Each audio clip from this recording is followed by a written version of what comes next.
আজকের আলোচনাটা গুরুত্বপূর্ণ এই জন্যে, পৃথিবীতে আমরা সেই ধরনের কাজে আছি, অপরাধে আছি, আমলে আছি, এইটা দিয়ে আল্লাহ জাহান্নামের ওই দরজা প্রস্তুত করে রাখবে। কারণ এটা একটা ফাঁদ আমাদেরকে ধরার জন্য আল্লাহ বানিয়েছেন। আমরা এখন নিজেরাই চিন্তা করবো যে আমাদের জীবনের দিকে একটু তাকাই, আসলে আমি কোন দরজা দিয়ে প্রবেশ করার মতো উপযুক্ত হলাম।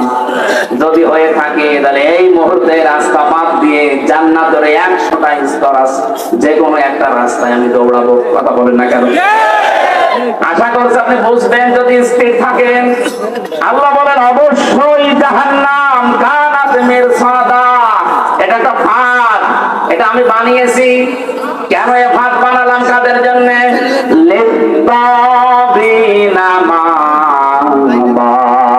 এক নম্বরে যারা দুনিয়ায় সীমা লঙ্ঘন করে, 2 নম্বরে এই পৃথিবীর ময়দানে লাবিতিনা ফিহা আহকাবা। প্রথম নাম্বার কারণটা আমরা শেষ করি আগে।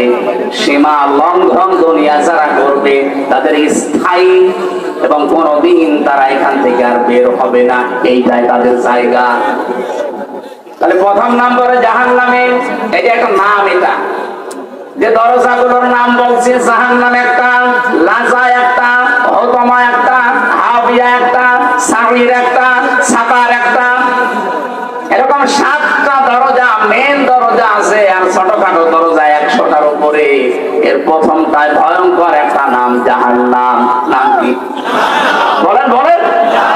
একটা দরজার নাম মনে করেন এটা ক্লাস 5-এর দরজা, এখান দিয়ে আল্লাহ প্রবেশ করাবে।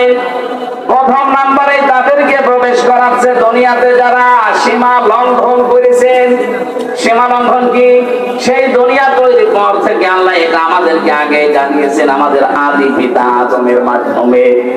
হযরত আদম আলাইহিস সালাম জান্নাতের ভেতরে বেশ আরামে ছিলেন, কিন্তু তার মনের ভেতরে একটা অজানা অশান্তি ঘুরপাক খাচ্ছিল। রব্বুল আলামিন এটা টের পেয়ে তার ঘুমন্ত অবস্থায় বাম পাথরের একটা হাড় বের করে একটা সুন্দর মহিলাকে আল্লাহ বানিয়ে রাখলেন, নাম দিলেন হাওয়া।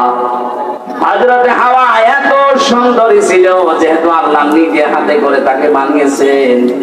আল্লাহ পাক বলেন লাকাদ খালাকনাল ইনসানা ফি আহসানি তাকওয়িম। মানুষের এই চেহারাকে আমি আল্লাহ এত সুন্দর করে বানিয়েছি। তাফসীরে আয়াতের তাফসীর পড়তে গিয়ে দেখলাম পৃথিবীর জমিনে যত নারী আল্লাহ পাঠিয়েছেন, 4 জন নারীকে আল্লাহ সবচাইতে সুন্দর বানিয়েছিলেন। তার 1 নম্বরে হযরতে হাওয়া, 2 নম্বরে ওই যে জুলাইখা, 3 নম্বরে ইব্রাহিম নবীর প্রথম স্ত্রী হযরতে সারা, 4 নম্বরে নবীজির ছোট মেয়ে হযরতে ফাতেমাতুজ জোহরা রাদিয়াল্লাহু তাআলা আনহা। এত সুন্দর করে আল্লাহ তাদেরকে বানিয়েছিলেন, কিয়ামত পর্যন্ত এত সুন্দরী মানুষ আর দুনিয়ায় আসবে না। আমরা ঐশ্বরিয়াকে দেখে অনেক অজ্ঞান হয়ে যাই। হযরতে আদমের স্ত্রী হাওয়া আলাইহিস সালাম, আমাদের আদি মাতা, তাকে দেখলে আপনি না খেয়ে থাকতেন। এখানে আমাদের আদি পিতা হযরতে আদম ঘুম ভাঙার পরে তাকে দেখলেন, তাকালেন, ধরতে গেলেন। এটা বিপরীত লিঙ্গের প্রতি একটা আকর্ষণ। এক কথা বলছেন, বিপরীত লিঙ্গের প্রতি এটা কি? আরো জোরে বলেন। এটা তৈরি করে দিয়েছে কে? সুজ্জিনা লিন্নাসি হুব্বুশ শাহাওয়াতি মিনান নিসা। মানুষের কাছে আকর্ষণীয় করে দিয়েছি 9টা জিনিস, তার 1 নম্বরে স্ত্রী, মেয়ে লোক। এই আকর্ষণকে আজ বিকর্ষণে পরিণত করে আজ বাংলাদেশে সমকামিতা আরম্ভ করতে যাচ্ছে, যে মেয়ে লোকে বিয়ে করবে। এটা আজকেও কুষ্টিয়া একজন করেছে, পত্রিকায় পেলাম আজকেও কুষ্টিয়া একজন করেছে, মহিলা বিয়ে করবে। তারা জিদ ধরেছে বিয়ে যদি না দেন 2 জনে আত্মহত্যা করবে। কোথায় নেমে গেছে এদের রুচি? কয়েকদিন পরে দেখবেন পুরুষে আন্দোলন করবে যে আমরাও বিয়ে করব। আল্লাহর পরা সৃষ্টিকে এরা পাল্টে ফেলতে চায়। আল্লাহ পাক বলেন আদম আলাইহিস সালামের বিপরীত লিঙ্গের প্রতি আমি আল্লাহ একটা আকর্ষণ তৈরি করে দিলাম। এইটাই আমার ফাইনাল চূড়ান্ত সিদ্ধান্ত। কিয়ামত পর্যন্ত বিপরীত লিঙ্গের প্রতি একটা আকর্ষণ আপনার থাকবে। যাদের এই আকর্ষণটা বিকর্ষণে পরিণত হয়ে বিপরীত লিঙ্গের দিকে যেতে চাই না, সমলিঙ্গের দিকে যেতে চান, আপনি বুঝবেন আপনি আর মানুষ নেই, আপনি জানোয়ার। পৃথিবীর জানোয়ারও এত নিচে নামে না। কথা বলেন না কেন? সুতরাং সমকামিতা যারা প্রমোট করছেন, আজ বাংলাদেশে মানব অধিকারের অফিস বানানোর নাম করে সমকামিতার অফিস বানাতে ঢাকায় আন্দোলন চলছে। যে দেশ হোক না কেন, আপনাদের দেশে আপনারা চালান, এই দেশে ৯৬% মুসলমান। আল্লাহর এই নিষিদ্ধ কাজ একজন জীবিত থাকতে আমরা হতে দেব না।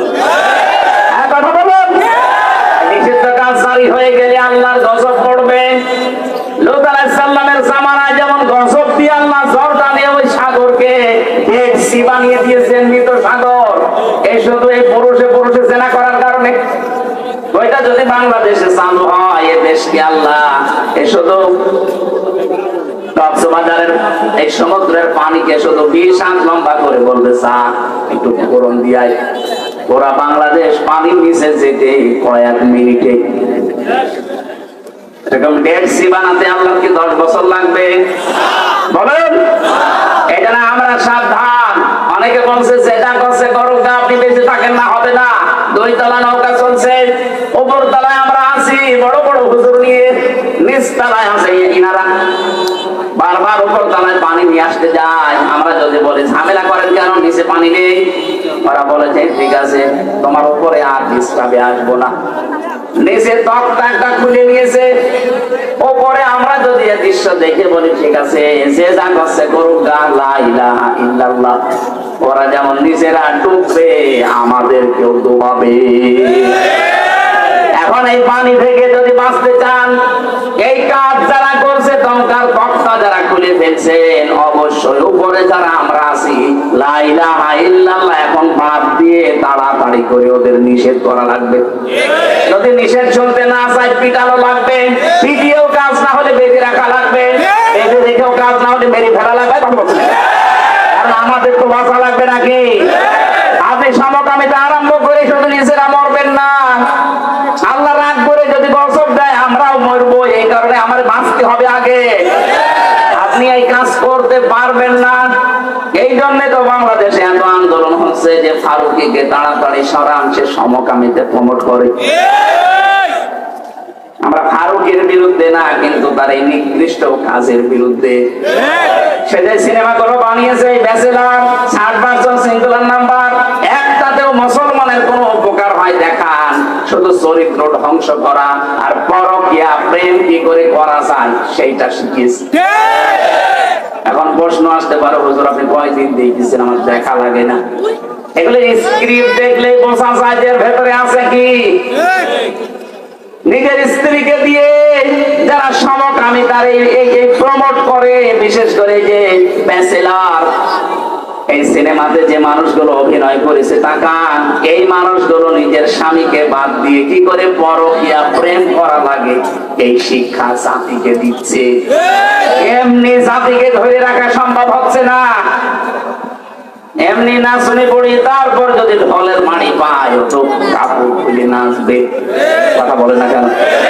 এই জন্য তো বারবার আমরা আহ্বান জানাই, প্রতিবাদ জানাই, কষ্ট হয় আমাদের। এরপরেও আমরা প্রতিবাদ জানাচ্ছি, আপনি অপরাধ করে নিজে মরবেন না, আমারে নিয়ে মারাবেন। কথা বলেন ঠিক কিনা? আমরা আমাদের নিজেদের বাঁচার তাগিদে হলে ওই প্রতিবাদ করছি। সুতরাং আজ যারা সমলিঙ্গের প্রতি আকর্ষণ, আপনি আর মানুষ নেই, আপনি জেনে রাখেন আপনি জানোয়ার। বলেন, কোন জানোয়ার মারা গেলে জানাজা হয়, কবরে দেওয়া হয়। আপনি জানোয়ার মারা গেলে আপনারও জানাজা নেই, খবর নেই। মুসলমানদের কবরে আপনার জায়গা নেই। আপনাকে আমরা পুড়িয়ে ফেলবো, তাই নদীতে ভাসিয়ে দেব। জানি যাদের কপালে হেদায়েত নেই, এত বড় কথা বলার পর কেস আমাদের কাজ হবে না। এই মিডিয়া এই সালাদের বললাম, এটাও এটা বলার মতো মুখ দিয়ে চলে এসেছে, দেখবেন এইটাই কালকে দেবে। এই শব্দ হুজুর বলেছে, এখন কি করবেন? হযরত আদম আলাইহিস সালাম যখন ধরতে গেছেন, আল্লাহ বলে তাকানো যাবে না, ধরাও যাবে না। হযরত আদম আলাইহিস সালাম বলেছিলেন, আল্লাহ তাকানো যাবে, ধরা যাবে, কোন বুদ্ধি আছে ওইটা বলে। আল্লাহ পাক বলেন বুদ্ধি একটা আছে, বিয়ে করা লাগবে। হযরত আদম বলছে, আল্লাহ আমি আগে রাজি। রাজি, আগে রাজি বা বাংলাদেশে বহু আদমের সন্তান আমরা আছি, এই যুবক মানুষ নামাজের ফরজ কয়টা 13টা বলতে পারে না, কিন্তু বিয়ে করা ফরজ এটা জানি। এটা জানে না। আল্লাহ রাব্বুল আলামিন বলেন বিয়ে করতে রাজি হও, দেন মোহর কই, দেন মোহর নেই, দেন মোহর নেই, বিয়ে করার শখ আসে থেকে।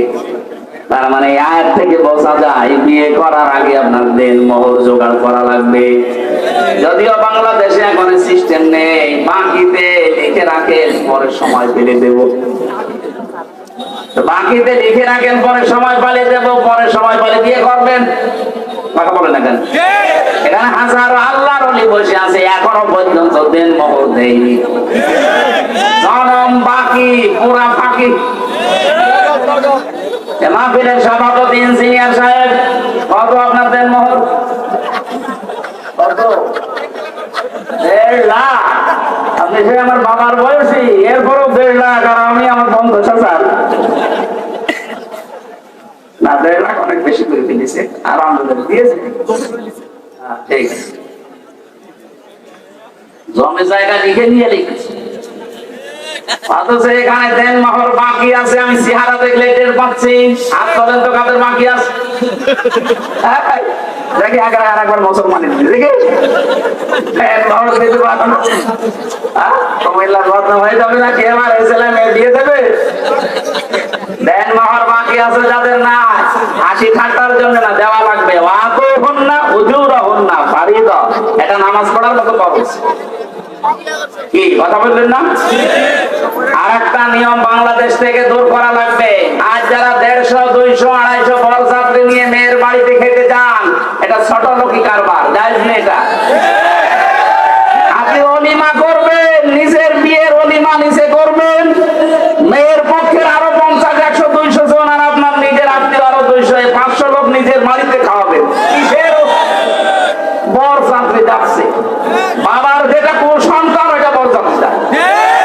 আপনি কি কুসন্তান? আজকে নিয়ত করেন জীবন আর কোনো বরযাত্রী যাবো না, বিয়ে হয় হোক না হয় না। বিয়ে করলে দরকার বাবাকে বলবেন যে আমি অনুষ্ঠান করবো আমার বাড়িতে, মেয়ের বাড়ির আরো 50 জন নিয়ে এসে খাওয়াবেন। 18, 20 বছর, 22 বছর এত কষ্ট করে এই মেয়েটা মানুষ করে আপনাকে দিচ্ছে, ওই মেয়েটার কোনো লাভ ওর মেয়ের আর মা আর বাবা পায় না, সব লাভ আপনার। এই কথা বলছেন না? আপনার সন্তান তার ধারণ করা লাগে, আপনার বংশ বৃদ্ধি করা লাগে, খেদমত করা লাগে, সারা জীবন আপনার বাড়ি থাকা লাগে। অথচ মেয়েটা মানুষ করে দিলেও তার কি লাভ আছে? কোনো লাভ নেই। খালি 18, 20 বছর, 22 বছর ওর পেছনে বিনা কারণে শ্রম দিয়েছে আর খরচ করেছে। আমি বারবার এটা বলছি কারণ আমার 3টা মেয়ে, কোনো ছেলে নেই। আমার তো বাঁচা লাগবে নাকি? না ভাই, এটা মাসলা, আপনি মেনে নেন, অন্তত আমাকেও বাঁচান। আমার ছেলে 3টা হলে আমি মাসলা বলতাম না, মনে হয় না। এই নিয়ম বাংলাদেশে যেহেতু আছে, কুমিল্লা জেলা আছে কিনা জানি না, বরযাত্রী যান, এটা পাল্টাবেন। মেয়ের বাড়ি থেকে আরো 100-150 মানুষ নিয়ে আসবেন, নিজের পক্ষ থেকে আরো 150, 300 মানুষ খাওয়াবেন, নিজের বাবার টাকা খরচ করে। কিসের বরযাত্রী যাচ্ছেন আপনি? হযরত আদম বলেছিলেন, আল্লাহ আমার অর্থ নেই, আমি দেন মোহর দেব দিকে। আল্লাহ তাকে শিখিয়েছিলেন, আমার নবী মুহাম্মদ রাসূলুল্লাহর উপরে 10 বার দরুদ শরীফ পড়ো। বিয়েটা হয়ে গেল, জিবরাইল নিজে কাজী হয়ে বিয়ে পড়িয়েছেন। বিয়ে শেষ করার পরে এবার আমি এই শব্দটা বলার জন্য আসলাম। আল্লাহ রাব্বুল আলামিন ডাক দিলেন আদমকে, অকুলনা ইয়া আদম উসকুন আনতা ওয়া যাওজুকাল জান্নাতা ওয়া কুলা মিনহা রাগাদান হাইসু শি'তুমা। কয়েকটা মাসলা এখান থেকে খুব ভালোভাবে শুনবেন। আল্লাহ পাক বলেন, আদম বিয়ে হয়ে গেছে, বউ নিয়ে চলে যাও বাড়িতে। জান্নাত হযরতে আদমের বাড়ি আর আমাদের বাবার বাড়ি। কথা বলেন না কেন? জান্নাত হযরতে আদমের বাড়ি আর আমাদের, আরো জোরে বলেন আমাদের। কি পেলেন এখান থেকে? বিয়ে করার পরে ওয়াকুলনা ইয়া আদম উসকুন আনতা, আপনি নিজে, ওয়া যাওজুকাল জান্নাহ, আর আপনার স্ত্রীকে। তার মানে বউ বিয়ে করার পরে ওটা নিয়ে আপনার বাবার বাড়ি যাওয়া লাগবে। অথচ কত মানুষ আরো ঘর জামাই থাকে। লজ্জা নেই আপনার? বিয়ে করে বউ বাড়ি থেকে নিয়ে যাওয়া লাগবে বাবার বাড়ি, আর আমি নিজে সহ থেকে যাচ্ছেন ঘর জামাই। না, এই সিস্টেম পাল্টান, এটা ছোট লোকি কারবার। বউ নিয়ে বাবার বাড়ি যাবে, যেই শেষ নেই। আল্লাহ শিক্ষা দিয়েছেন এখানে তিনটা অকুলা। যারা আরবি গ্রামার বসে জিজ্ঞাসা করেন, আল্লাহ কিন্তু আংটা অকুলা দিতে পারতেন, একবারে 2 বছর দিয়েছেন যে নিজের বাড়িতে বউ নিয়ে যাওয়ার পরে নিজে মরণের খাওয়া খাবা, এরপরে বউকে খাওয়াবা না, একবারে খোলা 2 বছর কেন দিলেন? আজ বাংলাদেশে নারী পক্ষ, নারী স্বাধীনতা আন্দোলন, নারী বিপ্লব পরিষদ, নারী মুক্তি পরিষদ 13টা সংগঠন কাজ করছে মেয়েদের অধিকার আদায়ের জন্য। অথচ আল্লাহ যে অধিকার মেয়েদের দিয়েছে, কিয়ামত পর্যন্ত পৃথিবীর কেউ এই অধিকার দিতে পারবে না। আল্লাহ পাক কি সমতা দিয়েছেন দেখেছেন? খোলা। আদম নিজে খাবে, তারপরে বউ খাবে, হবে না। যেই পরিমাণ যেই মানের খাবার নিজে খাবে, ওই মানের খাবার স্ত্রীকে খাওয়ানো লাগবে। এমনকি কোন মানুষ যদি ভালোবাসা মহব্বতের নজরে নিজের স্ত্রীকে খাবার খাওয়ায়, প্রতিটা লোকমা সাদকা দেওয়ার মতো সওয়াব হয়। মানুষ খাবার খাওয়ায় নিজের বউ বাদ দিয়ে অন্যের বউকে। বলছে ঠিক, তার মানে ও কি করে? কুমিল্লাবাসী, আজ বাংলাদেশে যদি আইনটা রাষ্ট্রীয় ভাবে কায়েম থাকতো, আল্লাহর কসম, মেয়েরা যে আন্দোলন গুলো করার জন্য বিভিন্ন ফাঁদে পা দিয়ে আজ বেপরদা হয়ে চালাচ্ছে যে আমাদের অধিকার দেওয়া লাগবে, সমান অধিকার। কিসের সমান অধিকার? আল্লাহ পাক আপনাদের অধিকার আমাদের চাইতে আরো 3 গুণ বেশি দিয়েছে। কি কথা বললেন? আদমকে দেওয়া খোলা, নিজে যা খাবে, নিজে যা পড়বে, ওই পরিমাণে ওই মানের খাবার হওয়া লাগবে। আপনি নিজে খাচ্ছেন বিরিয়ানি, বউকে খাওয়াবেন খিচুড়ি, হবে না। ওই মানের খাবার তাকে দেওয়া লাগবে, নাইলে আপনি কিয়ামতে জালেম হয়ে উঠবেন। এই জন্য তো 2টা 3টা 4টা যাদের বউ, তারা যাতে ইনসাফ করতে না পারে, এই কারণেই তারা জাহান্নামী হয়ে যাবে। আল্লাহ 2টা 3টা 4টা বিয়ের কথা বলেছেন ঠিক, কিন্তু শেষে এসে বলেছেন যদি ইনসাফ করতে না পারো, যদি ভয় হয়, আশঙ্কা হয়, যে এক বউ নিয়ে সন্তুষ্ট থাকো। 2 নম্বরের আবাদান হাইতো শীতমা, বউ নিয়ে শুধু বাবার বাড়িতে, নিজের বাড়িতে নিয়ে আটক অবস্থায় রাখবা, ঘরের ভেতরে না। ওকে নিয়ে বেড়াতে যাবা, যেখানে ইচ্ছা যাবা, যা ইচ্ছা খাবা। তার মানে বউ নিয়ে বেড়াতে যাওয়া মাঝে মাঝে, এটা আদম নবীর সুন্নাত। নির্দেশ কার? আরো জোরে বলেন। কোনদিন নিয়ে গিয়েছেন কোন জায়গায় বেড়াতে? স্ত্রীকে সাজগোজ করার জন্য কোন স্বামী যদি অর্থ ব্যয় করে, নবীজি বলেন ওটা আল্লাহর রাস্তায় দান করার সওয়াব। মেজান সাহেব যদি ওনার স্ত্রীর জন্য প্রতি মাসে 20,000 টাকা করে সাজগোজ করার জন্য কসমেটিক কিনে দেয়, মনে করবেন 20,000 টাকা আমি আল্লাহর রাস্তায় দান করে আসলাম। কোন স্ত্রী তার নিজের স্বামীকে নিজের দিকে আকৃষ্ট করার জন্য যদি সাজগোজ করে আয়নার সামনে বসে বসে যতক্ষণ সাজবে, নফল নামাজের সওয়াব হবে। আজ এই পারিবারিক জীবনে ছোটখাটো বিষয়গুলো গুরুত্ব দেয় না মেয়েরা, এই কারণে অধিকাংশ স্বামী পরকীয়া প্রেম করে। এটা আরেকটু জোরে বলতে পারলেন না? আরেকটু জোরে বল। তার মানে পরকীয়া প্রেম এলাকায় জমছে।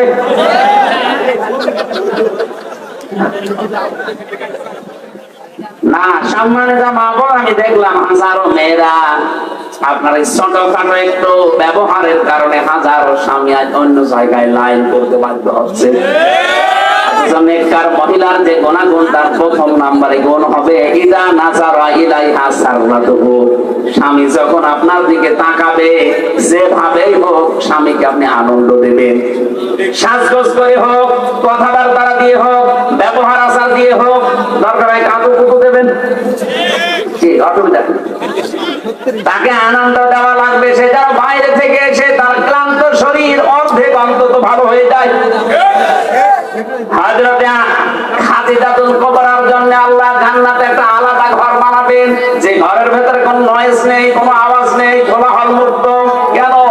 কারণ নবীজি বাইরে থেকে যখনই আসতেন, ঘরে প্রবেশ করার পর একটা শান্ত, স্বচ্ছ, নির্মল একটা নিরাপদ জায়গা তার জন্য হযরতে খাদিজা ব্যবস্থা করে রেখেছিলেন। আল্লাহ এত খুশি হয়েছেন স্বামীর প্রতি আচরণে, খাদিজার জন্য আল্লাহ নিজে একটা ঘর আলাদা বানিয়ে রাখবে যেখানে কোনো আওয়াজ থাকবে না। আর স্বামীর জন্য নিজের ঘরটাকে যদি নয়েজ মুক্ত, আওয়াজ মুক্ত রাখতে পারেন, টেনশন মুক্ত, ওই ঘরটার জন্য জান্নাতে আপনার একটা ঘর আল্লাহ আলাদা বানিয়ে দেবে। 2 নম্বরে কাজ হচ্ছে ইদা গাবা আনহা হাফিজাতুহু, স্বামী যখন বাইরে যাবে, নেককার স্ত্রীর গুণাবলী এইটা, সে তার নিজের ইজ্জত, তার সম্ভ্রম, স্বামীর সম্পদ, স্বামীর সন্তান, এগুলো সে হেফাজত করে রাখবে। অধিকাংশ মেয়েদের ভেতরে গুণগুলো আছে, ওরা নামাজ পড়ে, রোজা রাখে, দান সাদকা করে, হজও করে এসেছে, অথচ স্বামী বাইরে গেলে মনে হচ্ছে ও দিন পেয়েছে। এমন এমন মানুষকে মোবাইলে কথা বলে, অথচ মেয়েরা মোবাইলে কথা বলবে কোন ফোর্সে, কোন আওয়াজে, সেই আওয়াজ পর্যন্ত আল্লাহ কোরআনে দিয়েছেন। সূরা আহজাব 22 নাম্বার পারা, প্রথম নাম্বার পৃষ্ঠা, 3 নাম্বার লাইনের 32 নাম্বার আয়াত। এটা তাফসীরে খাজানের ভেতরে আছে। আল্লাহ পাক বলেন, ইয়া নিসান নাবিয়্যি লাস্তুন্না কা আহাদিম মিনান নিসাই ইন ইত্তাকাইতুম